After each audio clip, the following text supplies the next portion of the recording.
What's up, guys? How you guys doing today?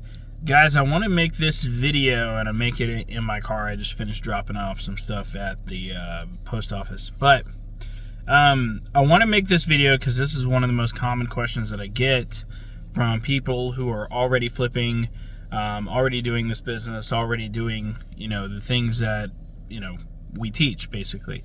And that question is, number one, how do I make more money? That's what it is, right? They got the basics down. They're understanding how to run ads, do reach outs, get leads, all of that stuff. They understand that stuff. Whenever somebody comes to me and they're like, Chris, how do I increase what I'm doing? The very first question I ask every single time is, how many items are you buying per customer? Because the reason I ask that is because that is the fastest way to grow your business without any extra work.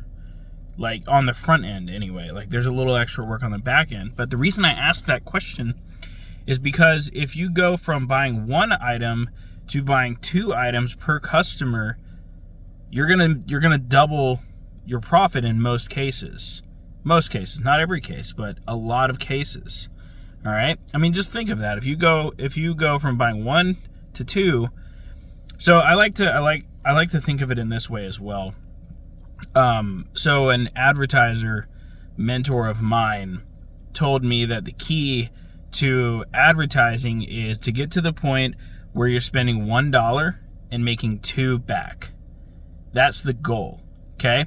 So I applied that to this business as well. So if I can get 1 item from 1 customer, that means I can potentially get 2. All right?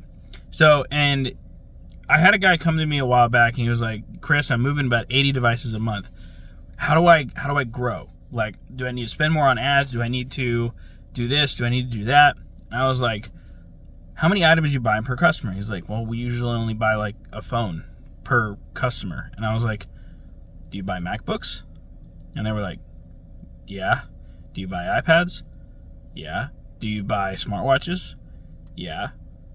Okay, you buy all of these things. Why aren't you buying them from the people that have the iPhones? Do you buy Samsungs? No. Why aren't you buying Samsungs? Guys, that's, by the way, just as a side note, I make a good amount of money off of Samsungs. They're a couple $1,000s in profit per month just off of Samsungs alone, and a lot of people don't even buy them. You can make an entire business model off of Samsung alone. It's amazing. But that's the number one question I get all of the time is how do I grow my business? And all they have to do is buy more items per customer. And sometimes that takes a little bit of knowledge, learning new items outside of phones. Most items outside of phones, by the way, are a lot easier than phones are. Okay? And it also requires learning how to sell on other platforms, which is a skill in and of itself that needs to be learned. Because if you're not willing to go out and learn a skill, then you're not really willing to make more money. Let's just be real. All right? So that's all I wanted to pop on here and talk about today. I hope you guys got some value out of that. But the easiest way to make more money if you're already currently flipping is to buy more than 1 item per customer. And if possible, right? But most of the times, and in most cases, you can. You just got to ask. That's all you got to do. All right, and if you're looking for help with that, let me know. We have training for that in Recelerator, and we can, easily scale you to 5 to 10K a month in profit. So, if you're looking for help, let me know. And but take the knowledge and go after it.